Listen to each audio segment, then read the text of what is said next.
Bueno, pues muy buenos días. Tengan ustedes, muchachos, en sus casas para apoyar un poco sobre el tema de trigonometría. Es muy importante señalar que se relaciona un poco con lo del teorema de Pitágoras. Sin embargo, hay que señalar que en el teorema de Pitágoras se utilizan solamente los lados. Y aquí en trigonometría no solamente tomas en cuenta los lados, sino también los ángulos. Ahora hay que recordar que un triángulo rectángulo se llama así porque tiene un ángulo recto. Sin embargo, los otros dos ángulos son agudos. Entonces, la trigonometría se utiliza en triángulos rectángulos igual que el teorema de Pitágoras, pero aparte se toma en cuenta los ángulos. Ahora, como ya se mencionó en la información anterior, es muy importante saber qué ángulo vas a tomar en cuenta.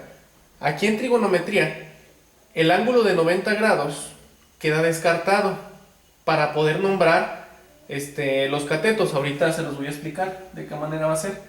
Entonces, por ejemplo, si yo estoy observando el ángulo A, no voy a tomar en cuenta el ángulo recto, aquí el ángulo C y el ángulo F.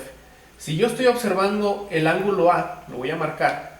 En los ejercicios de trigonometría, la grandísima mayoría te marca el ángulo que vas a observar. Entonces, si estoy observando el ángulo A, que es agudo, y lo voy a escribir aquí, estoy observando el ángulo A.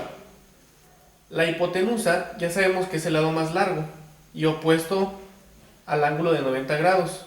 Sería el lado AB. Así se escribiría. Es el lado AB. Bueno, escribimos así. Por lo tanto, cateto opuesto a la quiere decir, estos dos son catetos, pero este cateto está junto al ángulo, está junto. Y este otro cateto está opuesto a él, es decir, está del otro lado. Este sería el cateto opuesto. Por lo tanto, cateto opuesto al ángulo A sería el BC. Lo escribimos así. El segmento BC. ¿Sí?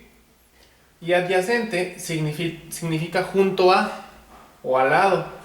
Quiere decir que este cateto, el que nos quedó, es el que se queda o el que está justo a un lado del ángulo A. Por lo tanto, el cateto adyacente es este de aquí. Y lo voy a escribir como AC. Esto es si estoy observando este ángulo. Sin embargo, puede que no esté observando este ángulo, que esté observando el otro ángulo agudo.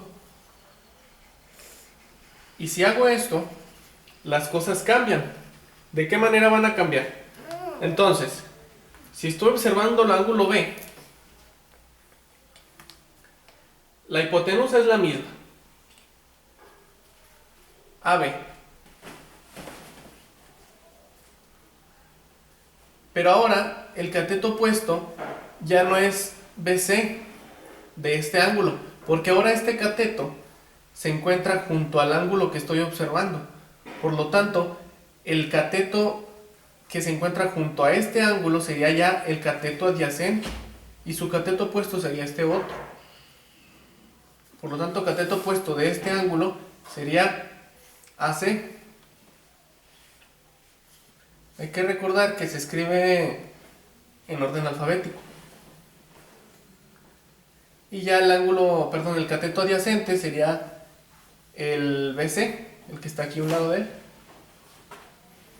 Entonces cambian las cosas si se fijan, dependiendo de qué estemos observando, de qué ángulo estemos observando nosotros. En base a eso ustedes van a contestar la actividad que sigue de este. Ya nada más para contestar rápido este otro cuadro de abajo. Si yo estoy observando, por ejemplo, el ángulo E, si estoy observando este ángulo, la hipotenusa sería entonces esta, ED.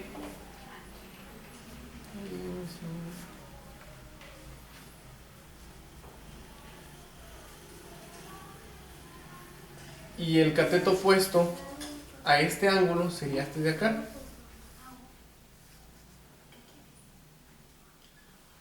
DF. y el adyacente sería el que está junto a él, F.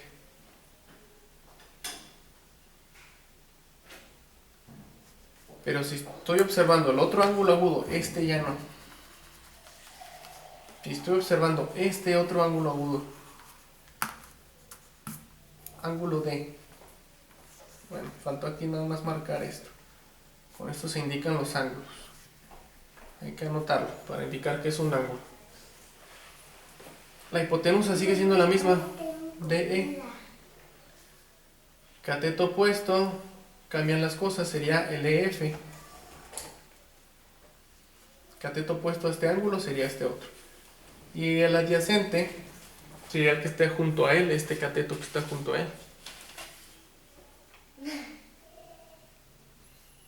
Entonces, de esta manera se nombran las partes de un triángulo rectángulo cuando estamos en el tema de trigonometría, para que ustedes lo tomen en cuenta.